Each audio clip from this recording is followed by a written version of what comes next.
seus filhos. Que o ciúme não mate a certeza do amor entre os dois. Que no seu firmamento a estrela que tem maior brilho seja firme esperança de um céu aqui mesmo e depois que a família comece e termine.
Os mais antigos, eles continuam. Que tá vivo é.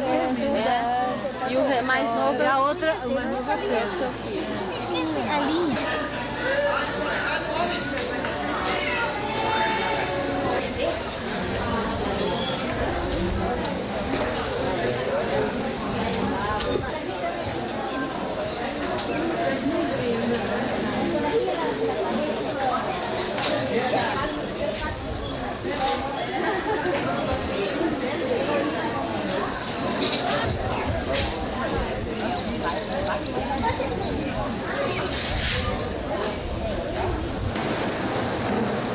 Bom dia, essa oportunidade de estarmos aqui reunidos nessa igreja. Para nós é muito oportuno, é importante, que fizemos o exame no ano passado. Nós temos aqui uma série de amigos que vieram, que acompanharam toda essa trajetória do sangue e que estão conosco também.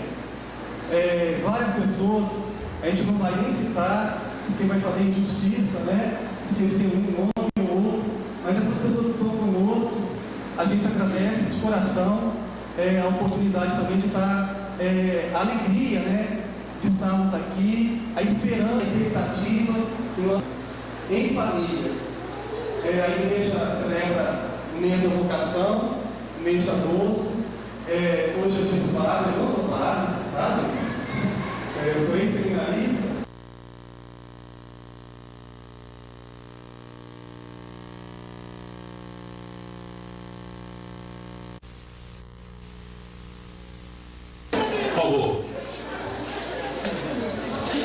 Ela falava sempre que não tinha cura.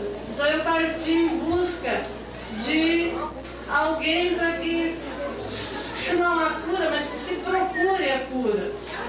E a família, a gente não sabia nem o nome, depois nós ficamos sabendo o nome. Então essa doença da nossa família ela tem, como disse o doutor Rogério, ela tem 3 fases. O que ela foi, o que ela é e o que ela será. Então ela foi uma doença que ninguém tinha expectativa, tanto exclusivamente dessa doença.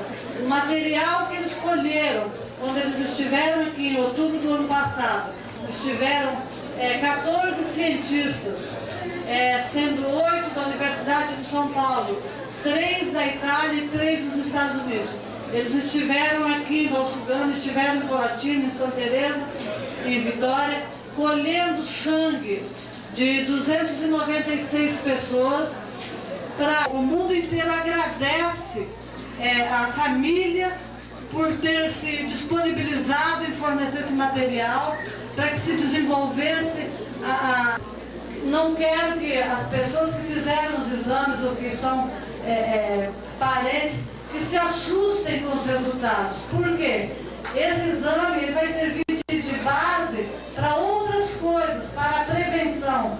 Porque, por exemplo, eu sei que eu tenho o gene defeituoso. Só que isso não me assusta. Por quê? Porque eu sei que eles estão trabalhando para encontrar a cura, para encontrar a prevenção. Então não é porque vai acusar para vocês a presença desses genes é que vocês vão ficar decepcionados ou tristes. Não. Vocês têm que ficar confiantes de que a partir de agora, no mundo inteiro, não é só nos Estados Unidos nem na Itália, é o mundo inteiro numa guerra, numa luta para prevenir a expectativa. A gente sabe que no mundo científico as coisas não acontecem no tempo que a gente gostaria que se desenvolvesse, com a rapidez que a gente gostaria.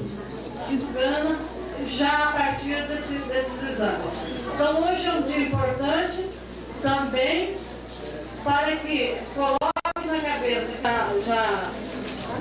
já temos muita coisa a ser feita ainda. Eu quero apresentar aqui o Dr. Milton Nunes de Moado. Por muitos anos, ele foi um dos primeiros a atender a família em Colatina e continua atendendo. Ele que tem dado, só a própria pessoa tem acesso a esse resultado. Só a própria pessoa pode pegar o resultado. Conversar com a psicóloga, vocês estejam à vontade. Ela vai... Tinha que assistir de camarote apenas a visão. Não tinha nem como aconselhar geneticamente. Hoje, naquela época, nós atirávamos no escuro. Hoje não, hoje nós já conhecemos muita coisa da doença. Eu acho que quase que a totalidade da doença está sendo conhecida e é de interesse mundial. Agora é muito mais fácil. Se alguém que tem esse gene, por acaso desenvolver, procura o mais rápido possível, que já existem medicamentos que amenizem.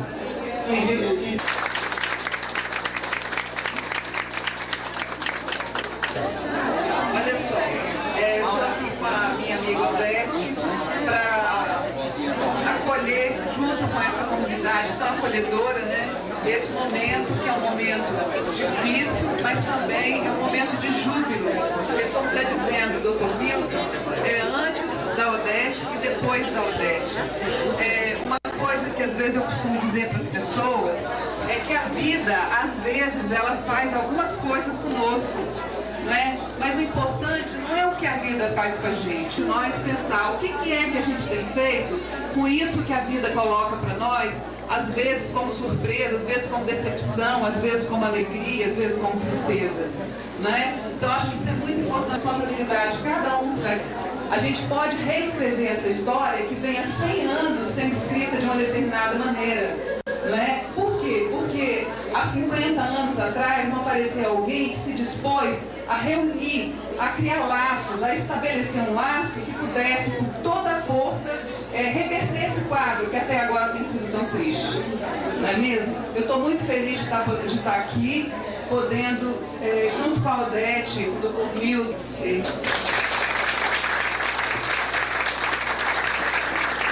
traz doença, traz notícias tristes ou traz morte. Então, assim, acho que é um momento privilegiado, penso, para todos vocês, toda a atitude de cada um, a sua generosidade, em ter possibilitado que esses exames fossem feitos. Natural, né? Eu acho que é natural você ter momentos de tristeza, é natural você... De mudar a vida do Espírito Santo e do mundo, do nosso planeta. Então a Elisa Lucina, ela tem uma poesia que ela manda um recado para os homens e também para nós, mulheres. Né? Ela fala o seguinte, ela fala assim, cuidado, moço, né? Que é o aviso da Lu que menstrua, fazendo uma reflexão, né? Uma reflexão para a gente parar para pensar como que nós vamos relacionar com essas mulheres.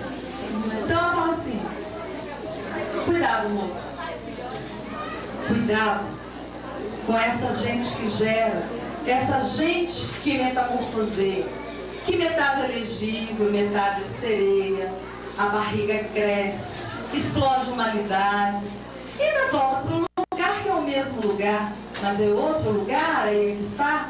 Cuidado, moço, com cada palavra dita, antes de dizer, homem, reflita, porque a sua boca maldita não sabe que cada palavra é um ingrediente que vai cair no mesmo planeta chamado panela.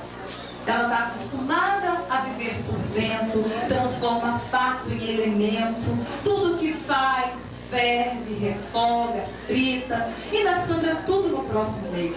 E quando você pensa que escapou, moço, aí é que chegou sua vez. Cuidado, moço, por eu ser muito sua amiga, é que eu estou falando na vera. Eu conheço cada uma, além de ser uma delas.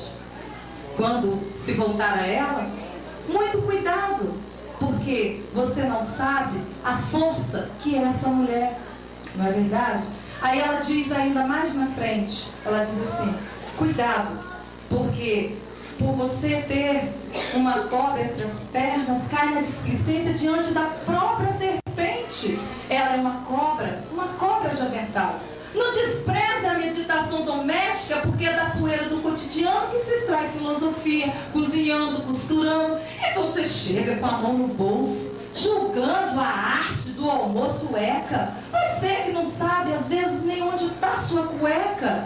Ai, meu cão desejado, tão preocupado em rosnar, ladrar, latir, que esquece da arte de saber curtir, dividir. Aí quando quer agredir, chama de vaca, de galinha. Vaca e galinha são duas dignas vizinhas do mundo aqui. E o que você tem a dizer da vaca? Eu vou lhe dizer, mas não se queixe. Vaca é sua mãe de leite. Xingar de vaca, de galinha, não ofende. Elogia, enaltece. Comparando rainha com rainha, óvulo, ovo e leite. Aí quando você pensa assim, que está xingando, que está falando um palavrão imundo, tá não, homem. Você está citando, é o princípio do mundo. Essa poesia da Elisa Lucina, trechos, né, que eu cortei, e homenageando aí a todas as mulheres.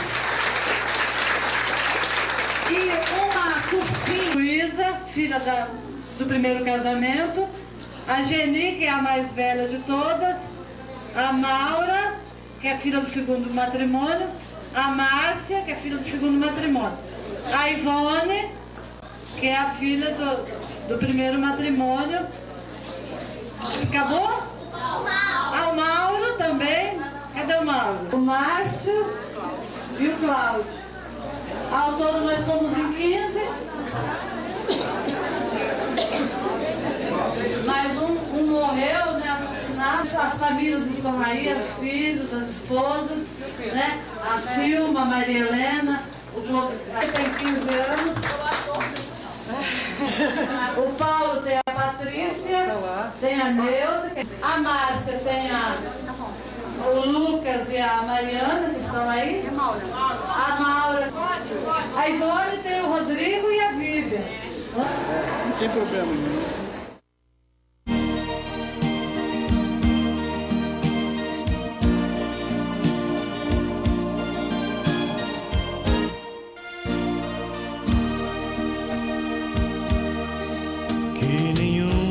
Família começa em qualquer de repente,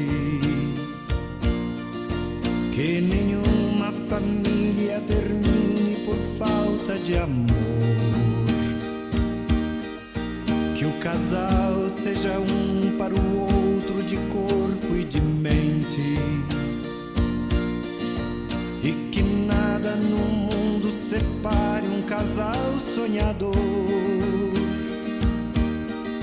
que nenhuma família se abrigue debaixo da ponte, que ninguém interfira no lar e na vida dos dois, que ninguém os obrigue a viver sem nenhum horizonte,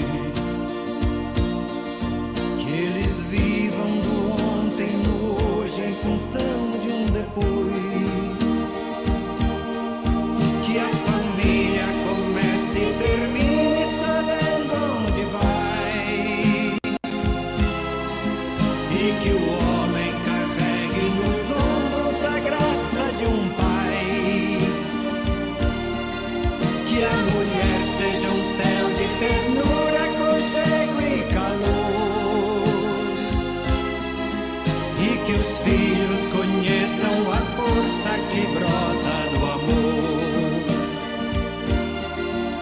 Abençoa, Senhor, as famílias, amém. Abençoa, Senhor, a minha também. Abençoa, Senhor, as famílias, amém. Abençoa, Senhor, a minha também.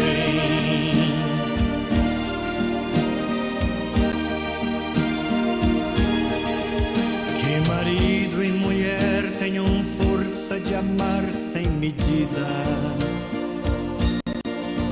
que ninguém vá dormir sem pedir ou sem dar seu perdão, que as crianças aprendam no colo o sentido da vida, que a família celebre a partilha do abraço e do pão, que marido e mulher não se traiam nem traiam seus filhos, que o ciúme não mate a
Doutora Maria Celeste Faria, psicóloga. Doutora, qual o papel do psicólogo nesse momento tão difícil dessas pessoas? Acho que principalmente nesse primeiro momento é acolher a angústia, né, que essas pessoas apresentam no momento de receber um resultado desse. Acho que esse seria o principal papel. Quando a senhora conversou com as pessoas que receberam os exames, quais são as principais dúvidas? O que é que eles perguntam? O que eles querem saber? A princípio, as pessoas querem saber se ela vai desenvolver a doença, né? E isso é a pessoa que está com um resultado positivo, a primeira coisa que ela pergunta, eu vou desenvolver a doença? E isso, a ciência não tem como dizer, porque esse é um processo que pode ser agravado por outros fatores, né? Estilo de vida, bebida, estresse, cigarro, tudo isso pode agravar. Então, eu acho que a primeira preocupação da pessoa que ainda não desenvolveu a doença e está recebendo um exame positivo é justamente saber se ela desenvolverá a doença e se ela vai transmitir a doença. Isso a gente já sabe, está ficando mais claro que as mulheres transmitem e o processo evolutivo da doença encerra no homem, porque o homem não transmite a doença. E nesse primeiro momento, o que a senhora tem que passar para eles? Pouco aquilo que eu já falei até publicamente, né? Que a vida às vezes coloca algumas situações para nós e, em primeiro lugar, eu acho que é aprender um pouco a lidar com isso que é novo para a pessoa e que é tão angustiante, porque a visão é um sentido fundamental no ser humano, né? E de repente uma pessoa se vê ameaçada de perder a visão, isso é muito sério, muito grave, né? Então, a princípio é até escutar mesmo a pessoa, porque cada um recebe isso de uma maneira completamente diferente. As pessoas não recebem uma notícia dessa da mesma maneira. É claro que tem uma coisa que eu acho que é comum a todos, que é a angústia quando a coisa se coloca como um resultado positivo. Mas o tratamento psicológico, o acompanhamento, pode amenizar isso? De qualquer maneira, a pessoa tendo um espaço para estar falando disso, para estar se dando com ela nesse momento da vida, né? Porque isso se manifesta em qualquer período, você vê que a gente está tendo ali a entrega dos resultados, pessoas de 20 a 40 anos, com a doença já em desenvolvimento, né? Então, é isso. Ouvir, eu acho que é escutar, né? Escutar o que as pessoas estão trazendo, eu acho que é o que a gente pode oferecer assim, no primeiro momento. Agora, você está perguntando se isso ameniza, eu acho que as pessoas precisam de um espaço para falar disso nesse momento, ainda mais uma situação coletiva dessa, né? É claro que o psicólogo escuta também o que se dá no social, mas nesse momento eu acho que é fundamental estar escutando na singularidade de cada um que está recebendo isso, como é que é para ele, a partir até do que é a experiência dele, na história dele, da família, do que ele já viu, do que já aconteceu, né? E de repente isso pode ser uma coisa absolutamente nova, mas pode ser que tenha pessoas que já estejam lidando com isso e que aí não é tão difícil para a pessoa assim, embora, né, seja uma coisa um pouco complicada. A ótica hereditária de Leber, que ainda não tem cura, já atingiu 30 pessoas da família Mosquen que sofrem com o mal há 7 gerações. Especialistas afirmam que alguns fatores estão relacionados com o problema, como, por exemplo, a poluição do ar, os agrotóxicos e o uso do álcool e do cigarro. Oi, Maria, você? Márcia Helena Tinelli Chieschini, né? Tudo bem, Márcia. Márcia, como é que estava o seu coração até antes de pegar o exame? Estava tranquilo, porque primeiramente eu me preparei espiritualmente com Deus, né? Para poder chegar até aqui nesse caminho, né? Igual eu falei com a Maria Odete, que essa doença nasceu aqui, né? Veio para cá. E ela vai morrer aqui. Eu tenho esperança que ela vai ser enterrada aqui, né? Porque Deus está mostrando, igual eu falei, talvez Deus deu essa doença para ela, o filho dela, para que descobrisse para nós, né, uma forma de vida, para que nós possamos ter um resultado melhor para nós, né? Então, a gente tem que estar preparado, né, com Deus e conosco mesmo, né? Para que nós podemos aceitar, né, aquilo que Deus deu para nós, né? Agora que você pegou o exame, você já tem casos na família, o que você pretende, como você pretende lidar com isso? Eu pretendo viver uma vida normal. Não vou me agitar, não vou me antecipar as coisas, né? Porque eu achava que era uma coisa diferente, mas não é. Porque isso é só Deus que vai saber.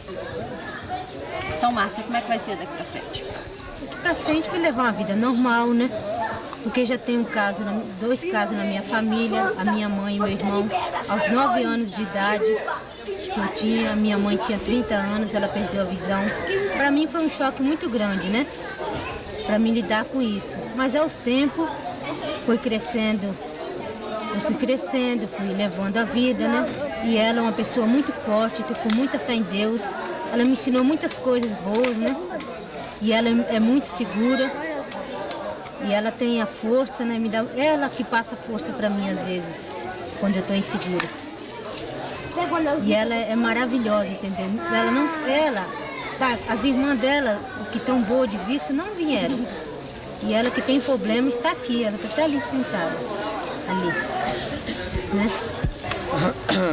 Gilcimar, o resultado do exame não foi nenhuma surpresa para você, já que você desenvolveu a doença aos 14 anos de idade. Mas com esses exames feitos na família, você acredita que breve vai haver uma solução para vocês? Acredito sim, tanto é, né, que eu vim lá do Rio, né, que eu moro lá, vim aqui para poder dar uma força, né, e além de pegar o resultado dos exames, que já sabia parcialmente que meus filhos não vão ter esse problema, né, graças a Deus, mas mesmo assim eu vim com a esperança, com fé de chegar, né, um final feliz, né, que todos vão conseguir.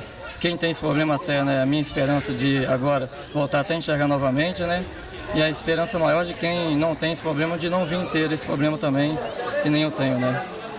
A minha esperança que eu tenho toda é essa. Mas, né, de essas pessoas que não têm esse problema, de não vir ter esse problema, né, que eu soube que a última pessoa que teve agora tem 2 semanas, o mais recente caso, né, tem 2 semanas. E também a esperança de eu voltar a enxergar novamente, né, que é muito bom, né, enxergar novamente, né, como eu já enxerguei no caso até os 14 anos. De lá pra cá não aproveitei quase nada da minha vida, né. Ok, José. Tá? Ok, obrigada. Então, tudo bem, de nada. Tá? Obrigada.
Descendentes da família Mosquen. 6 gerações da família sofrem de uma doença hereditária nos olhos que já deixou 30 pessoas sem visão. A doença rara chamou a atenção de pesquisadores e médicos brasileiros e estrangeiros.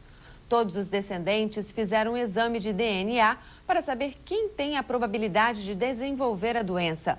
O resultado foi entregue numa reunião em Santa Teresa. Descendentes da família Mosquen receberam em Santa Teresa o resultado do exame de DNA, feito no ano passado por cientistas estrangeiros e brasileiros. Foram realizados 296 exames. Na família, 30 casos de cegueira, uma doença rara, conhecida como neuropatia óptica de Leber, que é hereditária e incurável. Normalmente, é transmitida de mãe para filho. A pessoa perde a visão ou parte dela em menos de 24 horas. Os médicos não sabem dizer quantas pessoas têm a doença no mundo, mas garantem que a família Mosquen é a que apresenta o maior número de casos. Agora, com o resultado, eles vão desenvolver remédios preventivos e tentar descobrir o que causa a cegueira. Dona Luísa veio da Itália para o Brasil em 1895, com 7 anos de idade. Hoje, a bisneta dela, Maria Odete Mosquen, conta no livro A Trajetória de um Sangue a história da família. O único filho de Odete, Pedro Henrique, de 15 anos, perdeu 90% da visão no ano passado. Ela entrou em contato com os especialistas americanos e, mesmo sabendo que a doença não tem cura, espera que o filho não perca totalmente a visão. Não pode perder a esperança. De forma, eu nunca perdi, nem vou perder. Eu tenho fé e tenho esperança de que muito em breve a gente vai comemorar o resultado altamente positivo de toda essa minha luta. A família está ansiosa com os resultados e com a possibilidade de tratamento. Esperança a gente tem, porque eu tenho irmão, tenho um primo, então eu não sei se eu posso ser afetada, meu irmão. Então a gente sempre tem aquela expectativa de ter uma cura, alguma solução para esse problema. O oftalmologista Milton de Moraes acompanha o caso há 25 anos. Ele está otimista com os últimos estudos sobre a doença. Existe um gene dentro da pessoa que regula se a pessoa vai ter ou não a cegueira. Eu acredito que dentro de 2 anos já tem a cura dessa doença. Boa tarde, o CCSU está começando agora. Hoje é Dia Nacional de Combate ao Fumo. 1 bilhão de pessoas ainda fumam no planeta. É como se morre. Só no Brasil são 100 mil mortes por ano. É de assustar, né? Mas os dias de glamour do fumo estão contados. As campanhas antitabagismo estão cada vez mais atuantes. Nós vamos conversar sobre os males do cigarro e sobre as campanhas com o pneumologista Davi Nigri. Vamos falar também sobre uma síndrome que ainda não é muito conhecida, não. Chama-se síndrome de Leber, que leva à cegueira. É uma doença genética que passa da mulher para os seus filhos homens.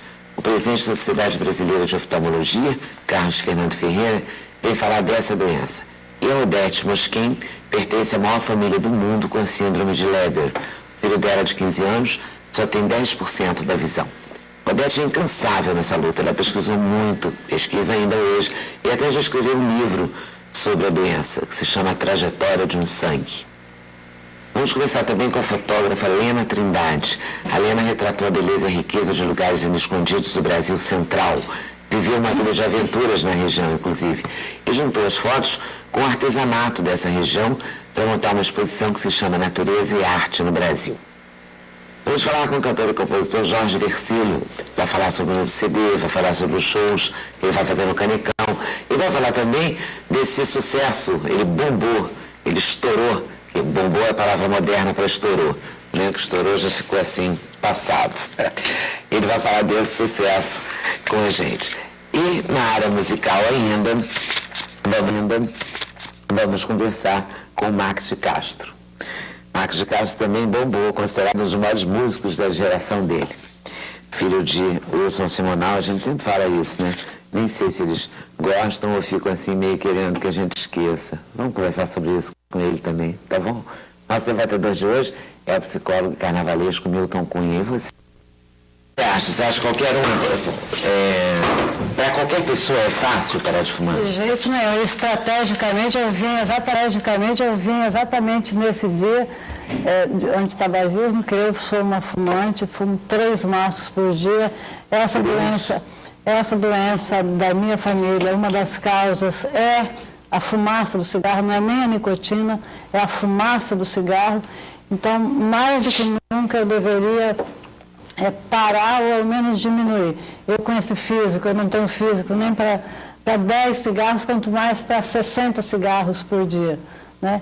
Vamos conversar sobre isso então, Adélia. Eu não gostaria, né? Mas ninguém gostaria. O doutor está aqui. A gente fica um assunto um pouco com ele. Marcos e Carlos.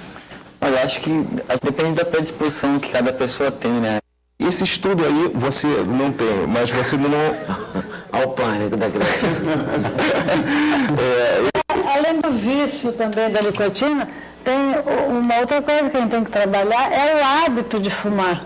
Porque eu tenho o hábito, eu vou pegar o telefone, então eu não estou sentindo a necessidade da nicotina naquele momento, mas eu tenho o hábito de pegar um cigarro. É típica, né?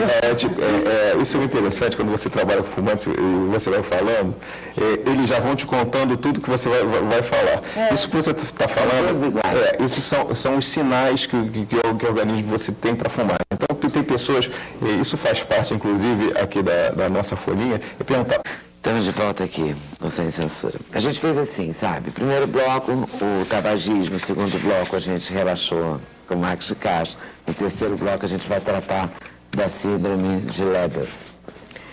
Presidente da Sociedade Brasileira de Oftalmologia, Dr. Carlos Fernando Ferreira, e a Odete Mosquen, que é bancária de profissão, que escreveu o livro A Trajetória de um Sangue. Eu vou começar pelo lado humano, a história, o personagem da história. Você descreveu A Trajetória de um Sangue, a história da sua família, dessa doença vista sobre seu grupo familiar? Isso. Ou sobre uma doença como um todo? O livro, ele foi por acaso, né? Ele não surgiu assim do nada. Foi no ano passado, quando meu filho desenvolveu a doença, foi em junho. Então, já existindo 30 pessoas cegas na minha família, e quando chegou dentro da minha casa, eu vi que era chegada a hora de buscar a cura, porque é uma doença genética incurável, né? Ela leva a cegueira em poucos dias. Quem foi a primeira pessoa a ter na sua família? Que a gente tem conhecimento é a minha bisavó, porque foi ela que veio da Itália, em 1895, trazendo, ela não veio cega, mas ela já veio trazendo esse gene imperfeito, né? E como é só a mulher que transmite, a mulher pode desenvolver a doença, mas a transmissora é só ela. Então, depois da minha bisavó, foi a minha avó. A minha mãe morreu cedo, ela não morreu cega. E daí, em 7 gerações, 30 pessoas foram afetadas pela cegueira. E no ano passado, quando meu filho, com 14 anos de idade, né, adolescente, ele, de repente, de um dia para o outro, ele cegou, e eu fiquei doida. Não existia o livro, por isso que eu te falo, o livro ele surgiu depois, né? Foi no momento, depois que as coisas se passaram, no desespero, no tapa.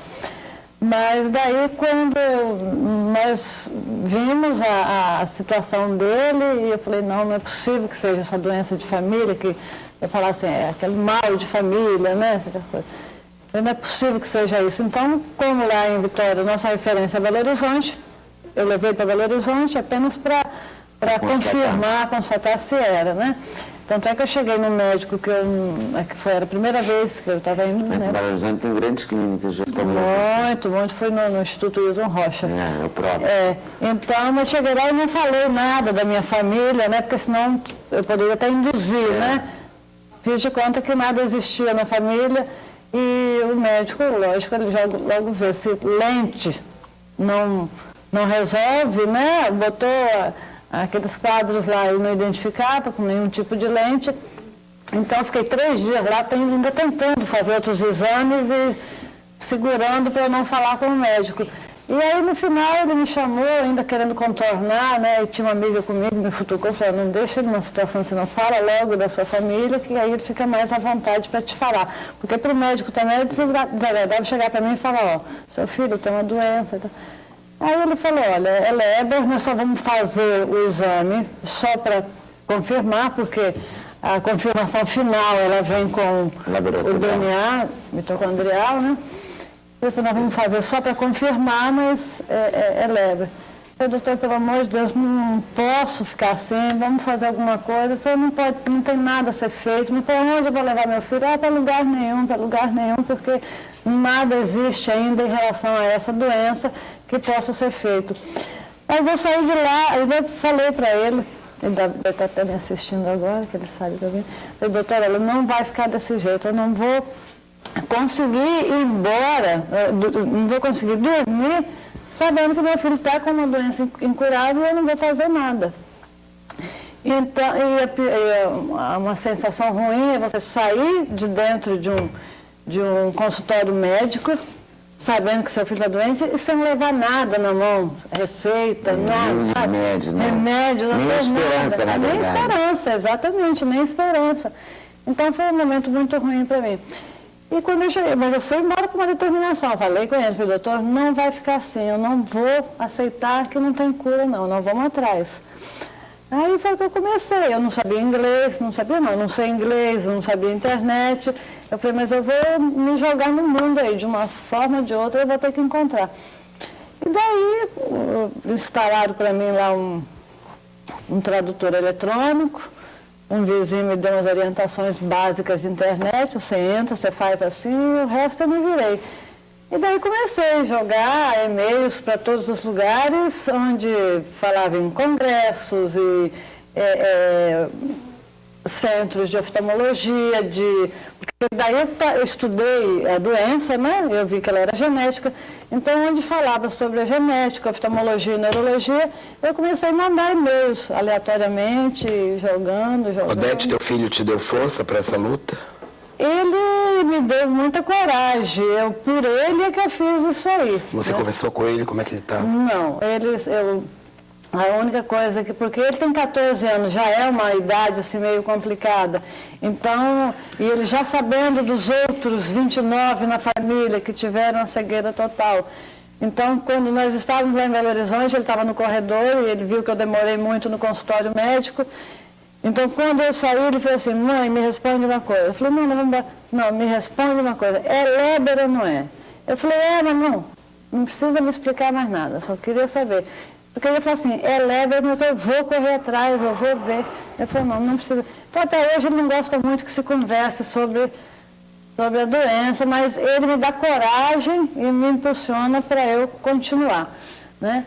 Então, eu mandei esses e-mails para todo mundo. E ele tem quanto tempo? Foi ano passado, em junho, dia 12 de junho. E ele está com ele perdeu a vista esquerda de um dia para o outro e depois, uns 3 dias depois, ele perdeu 90% da vista direita. Hoje ele só tem 10%, que é o suficiente para ele se locomover e ele, com visão subnormal, por exemplo, ele trabalha na escola com esse tipo aqui, só que papel amarelo por causa do contraste, né? Ele era um dos melhores jogadores de futebol dentro da categoria dele, era o melhor zagueiro que tinha na Copa Gazetinha, cheio de medalha, entendeu? Então, aí eu falei, vamos... E daí esses e-mails que eu mandei para esses congressos, para esses centros de pesquisa, para as universidades, para as sociedades de oftalmologia, inclusive para aquela do senhor também. Então, os conselhos regionais, onde falava, onde eu conseguia endereços, né, através da internet, eu mandei. Alguns me responderam, né, sempre dizendo que não se tinha nada. E foi indo até que uma ONG norte-americana, no mesmo dia em que ela recebeu o meu e-mail, porque eu fiz uma carta padrão, né, joguei para todo mundo. Então, uma ONG norte-americana, no mesmo dia em que eu mandei, ela me pediu mais detalhes, e eu dei detalhes naquele mesmo dia, e no dia seguinte eles já me responderam, temos interesse em ir para o Brasil. Então, para mim, eu achava assim, já era muito, eles me falaram, traga seu filho aqui. Eu tinha até prevenido o meu plano de saúde para ver se fosse o caso de eu ir para algum lugar, se eles cobririam. Então, eu sabia que eu poderia ir, mas trazer alguém para cá, quando eles disseram, temos interesse em ir para o Brasil, eu até assustei, mas daí eu vi que eles tinham um interesse muito grande, e daí com uma semana já estava tudo certo para que viesse a equipe. Eu pensei também de início, é só um que vem. Depois eles disseram, nós vamos entre 5 a 8 pessoas, né? Aí, a cada dia eu ia levando um susto. E eles são muito rápidos para decidir as coisas, para responder. E para mim isso aí era bom porque me animava bastante, né? Então eu sei que com uma semana Já estava tudo resolvido, como eles viriam, Eles vieram. iam fazer, vieram. E uma das primeiras coisas que eu perguntei assim, quem vai pagar a conta, né? Porque vai vir e aí como é que vai ficar a minha situação?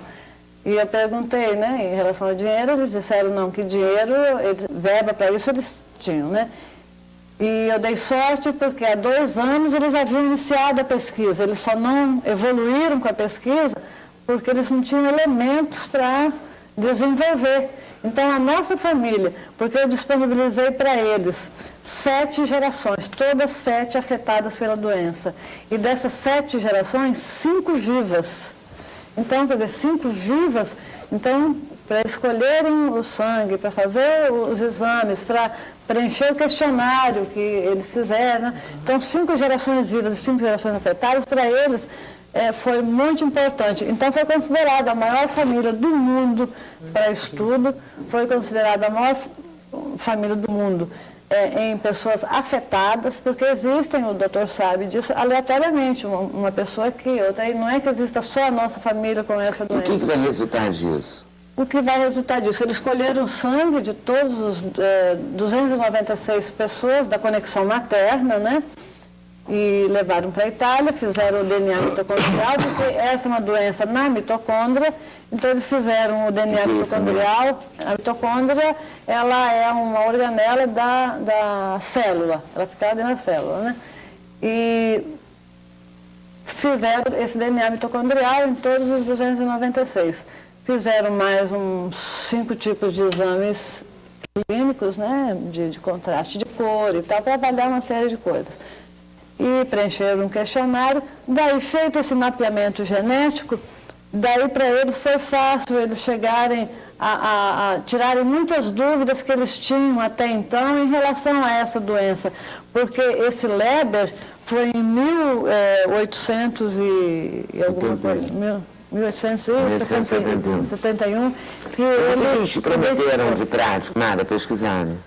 Prometeram, eles já estão voltando aqui, dia 6 de outubro, eles retornam aqui, que a gente continua mantendo, porque daí eu acabei fazendo através da Universidade Federal de São Paulo, porque aí ela teve que entrar no circuito, uma universidade, por causa da burocracia, da chegada, da vinda, né, de pesquisadores internacionais para pesquisar em seres humanos. Então isso aí, se fosse feito por mim sozinha, seria muito burocrático. Então teve que ser feito através de um centro de pesquisa, então nós fizemos através da universidade. Então, isso aí, com todo isso aí desenvolvido, com todo esse mapeamento pronto, eles apresentaram isso aí num evento lá na Arvo. Entre 5 mil trabalhos apresentados, esse nosso ficou entre os 10 melhores. Então, sendo assim, eles tiveram mais facilidade em conseguir recursos para a continuidade da pesquisa. Então, eles estão voltando agora no dia 6 de outubro, já trazendo um remédio, por quê? Os exames que vieram da Itália, que nós entregamos para todos lá no dia 4 de agosto, veio informando quais as pessoas que têm o gene defeituoso, que elas poderão ou não desenvolver a doença. Então, a preocupação é em cima dessas pessoas aí também, que poderão desenvolver a doença. Então, o primeiro trabalho deles agora foi desenvolver um remédio para que se administre nas pessoas que têm esse gene, um neuroprotetor, para que evite o desenvolvimento da doença. Né? O que é essa doença, doutor Carlos Fernando? Essa doença é um defeito genético, exatamente na mitocôndria, né, que são as organelas que existem dentro da célula para a produção de energia. Quer dizer, toda a energia das células, a maior parte provém exatamente dessas organelas, que no Leber elas se apresentam com alterações. Então, essa perda de energia é que nos tecidos que demandam mais sistema nervoso, nervo óptico, coração, a doença então se manifesta a partir de um... E não há nada que se possa operar, fazer... É fatal? Para o nervo óptico, normalmente atinge mais homens do que mulheres, e isso, o interesse dos pesquisadores, no caso, é que é uma doença extremamente rara, e é uma oportunidade, assim, de ter uma família, quer dizer, com 5 membros vivos, com manifestação da doença, quer dizer, isso é uma oportunidade realmente muito grande de se estudar a doença, porque é uma doença muito, muito, muito rara, muito rara. Nesses meus 40 anos de profissão, eu vi um caso de Leber. Agora, as pessoas ainda que com a deformação do gene, da mitocôndria, umas desenvolvem e outras não. E a Odete falou no princípio do programa sobre elementos desencadeadores, como fumaça de cigarro. Explique melhor isso para a gente. O que se recomenda, como uma norma geral, é que tudo aquilo que possa interferir na produção de energia por parte das células deva ser evitado naquelas pessoas que têm o gene defeituoso. Então, fumo, toxinas ambientais, álcool, excesso de consumo de álcool, isso tem que ser evitado. Isso poderia ser considerado até como um desencadeante da doença. Agora, a dificuldade, exatamente, é você fazer estudos em doenças que têm uma ocorrência muito rara. Então você vê um caso aqui e passa anos sem ver outro caso. Por isso a importância e tal, porque pode gerar um avanço no tratamento dessa doença enorme. E a doença, por exemplo, na família, a doença é transmitida pela mãe. Por quê? Porque quando se forma o ovo, que vai dar origem ao embrião, é um óvulo com um espermatozoide. E o espermatozoide só contribui com o núcleo, porque a célula é dividida em núcleo e citoplasma. O citoplasma fica de fora. Então, o homem contribui com o núcleo desse futuro ser. E a doença está no citoplasma. Então, a doença ela não é transmitida pelo homem, ela só é transmitida pelo homem. Agora, tanto a mulher como o homem têm o gene defeituoso. Agora, por que só... desculpe. Por que aparece muito mais no homem do que na mulher? Porque não se sabe. Então, pensa-se que possa haver um mecanismo hormonal, talvez a progesterona, que na mulher tem mais e tal, que isso teria um caráter de defesa. Por que alguns pacientes têm formas graves e outros têm formas leves? E tem uma coisa também que eu acho extremamente importante de se falar aqui, que é uma doença que apresenta, num percentual pequeno, mas apresenta remissão espontânea. Quer dizer, meses, anos depois pode haver recuperação. E dependendo do tipo de mutação que tiver envolvido, esse percentual até é bastante significativo. Isso aí depende do gene que a pessoa é portadora, porque são 20 tipos de genes, né? Agora, os mais comuns são 3. Então, por a nossa família, todos eles têm aquela 11778, que é a pior que tem. Então nenhum caso da nossa... porque o percentual nesse gene aí é qualquer coisa em torno de 0 ponto. Exatamente. Então, mas tem uma mutação que dá 30 e poucos % de remissão. Essa ONG prometeu alguma coisa? Quer dizer, esse remédio seria para prevenir. Esse remédio para prevenir, mas também é um remédio... mas ainda também é um remédio... Um teste, né? Experimental. Mas ao menos é alguma coisa. É um colírio neuroprotetor. Também não vem só isso. Vem um aconselhamento em relação à alimentação, porque a alimentação é importante, porque... antioxidante, entendeu? Por exemplo, o que a gente tem visto aí, o porquê da degeneração do nervo óptico, são os radicais livres que são jogados para lá. Ela está ali beirando aí. Então esse colírio... Tem alguma chance para o seu filho? Tem a esperança, eu tenho muita, né? Com certeza. Agora, a cura, ela seria um dos últimos passos deles. O primeiro passo é essa prevenção, ainda em teste, e o tempo de cientista é um tempo muito diferente de um tempo da mãe. Eu quero um negócio para eles 5 anos é um tempo razoável. Então, eles estão fazendo teste nesse preventivo, depois eles vão tentar desenvolver um outro tipo de remédio para evitar que, por exemplo, eu, ao gerar outro filho, eu não gere com o gene defeituoso. Isso aí eu acho até muito mais fácil até que a prevenção, porque dentro da genética isso aí está muito fácil de fazer. Então esse aí seria o segundo passo. O terceiro passo, que é o que mais nos interessa no momento, é a cura. É difícil, é difícil hoje, mas está sendo muito fácil também dentro da tecnologia. Né? Muito embora a maioria das coisas que eles estão fazendo, os chips, não sei o quê, tudo depende do nervo óptico estar no mínimo 90% sadio, mas acho que eles vão chegar lá. Então que não seja pela terapia gênica, mas que seja pela tecnologia, ele vai enxergar, sabe? Ele e os outros, eles vão enxergar. Então, mas está muito adiantado, mesmo sendo esses remédios experimentais, ao menos é alguma coisa que eles estão fazendo. E uma outra coisa também que você falou que você não acredita em coincidência, eu também não acredito. Eu acredito muito nos direcionamentos que são feitos para a gente. Eu dei tanta sorte que esse filho do presidente dessa ONG, ele tem 29 anos de idade e há 8 anos ele desenvolveu essa doença. Então, ninguém mais do que o presidente dessa ONG, né, tem interesse em que se encontre a cura. Né, que o filho dele está com 29 anos de idade. O melhor de encontrar essa ONG, você encontrou parceria para lutar. Muito, sabe? Com dinheiro e tecnologia a favor. Esse projeto já mostraram que tem, né? Esse projeto, bala na agulha, né? O ano passado, cada paciente custou para eles $3.000.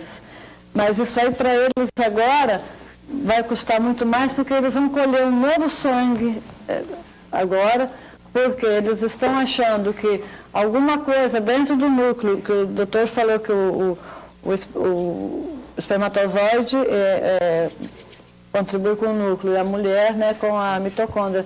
Então eles acham que tem um gene no núcleo que pode também estar contribuindo, porque o mistério é esse: se todos têm o gene, por que só alguns desenvolvem? Então é o maior mistério dessa doença. Tomara que você consiga resolver isso logo. É complicado a gente falar, é uma situação muito difícil, mas o seu filho com 14 anos, ele tem um tempo hábil de vida que com certeza traz muita esperança, né? Ele é uma pessoa jovem, né? Tem muito tempo para a ciência se desenvolver. A capacidade de adaptação também é diferente, completamente diferente. Tomara que isso adulto, a gente está torcendo junto com o Enquanto eu esperava os resultados, é que eu fiz o livro. Depois que eles foram embora, eu já de posse de várias informações, é que eu fiz o livro. Fez bem de fazer. Volto aí daqui a pouquinho, tá bom? Você acha que qualquer pessoa pode parar de fumar? Não, existe uma dependência química, ione, varela, pavuna. Parei de fumar, fiquei séculos de castro no sanduíche. CD, mostra pra mim rapidinho, Miller. E que Jorge Vecilo tá bombando nesse aqui. Jorge Vecilo está no Canecão. Marcos vai fazer São Paulo, mas quando voltar ao Rio, vem com sem censura. Claro, Odete, um e-mail para as pessoas entrarem em contato. Aliás, tia Odete, você abalou Paris em chamas, colocou latinha no Espírito Santo inteiro, escreveu para cá. Davi, vamos parar de fumar, né? Vamos.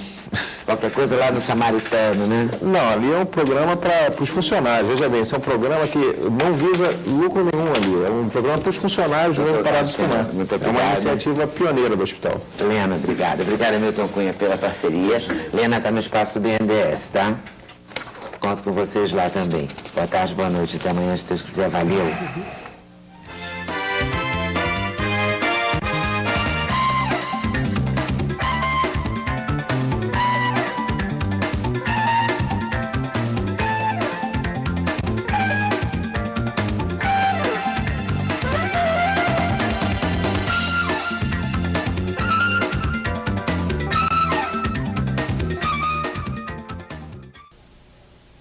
Um drama nas telas do cinema. O drama é de verdade e baseado na história de uma família capixaba. A história da família Mosquen e a luta contra uma cegueira genética começa a ser filmada no início do ano que vem. A doença hereditária chamada neuropatia de Leber não tem cura e chamou a atenção da comunidade científica internacional e dos produtores do filme. Desde cedo eu comecei a ver as pessoas perdendo a visão. Do meu lado, eu era ainda criança. Odete cresceu vendo tios, primos, irmãos ficando cegos, 35 ao todo, a maioria homens. A saga da família começou com a matriarca, que trouxe da Europa, além dos sonhos de imigrante, um gene defeituoso, o da neuropatia de Leber. Mas o desespero bateu quando a doença entrou em casa. Em 2001, o filho de Odete, na época com 14 anos, ficou cego de repente. Em 2 semanas, já havia perdido quase 100% da visão. A rotina de um adolescente normal foi drasticamente modificada. Quando eu saí do consultório, ele falou, me responde uma pergunta. É a doença da família? Eu falei, olha, Pedro, eu falei, não, só quero saber, é ou não é? Eu falei, é. Foi então só isso, não quero mais saber.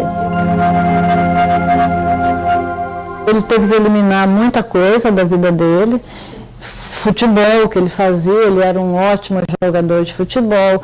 E outras coisas, cinema, né, essas saídas com os amigos. São um pouco limitadas, não é todo lugar que ele pode acompanhar os amigos por causa das dificuldades dele.